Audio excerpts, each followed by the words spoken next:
नालन माझ्या संदर्भात आपण गेल्या नोव्हेंबरपासून कारवाईला सुरुवात केलेली आहे।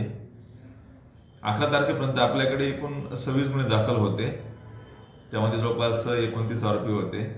आपण त्या सर्व गुन्ह्यांना अटेम्प्ट टू कल्पेबल होमिसाइड म्हणजे सदोष मनुष्यवधाचा प्रयत्न करणे हे भारतीय न्याय संहितेचे 110 कलम आपण वाढ केलेली आहे सर्व गुन्ह्यांना।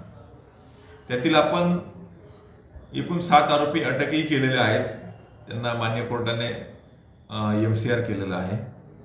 या व्यतिरिक्त काल आपण पतंग उडविणारे जे इसम आहेत यांच्यावर कारवाई केलेली आहे। काल एकूण आपण असे 24 गुन्हे दाखल केलेत। त्या 24 गुन्ह्यांमध्ये 33 आरोपी आहेत की ज्यामध्ये 9 आरोपी हे विधिसंघर्ष बालक आहेत, अल्पवयीन आरोपी आहेत। तर कालच्या या 33 आरोपींपैकी जे मेजर असलेले 24 आरोपी आहेत त्यातले आपण 21 आरोपी अटक केलेत।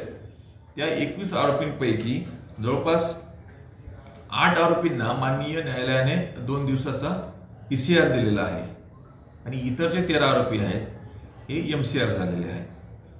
तर उद्या मकर संक्रांत आहे, त्यामुळे ही अशी पतंग उडवणाऱ्यांवरही आपण कारवाई केलेली आहे आणि ही कारवाई जोपर्यंत पतंग उडवणं थांबत नाही तोपर्यंत चालू राहणार आहे।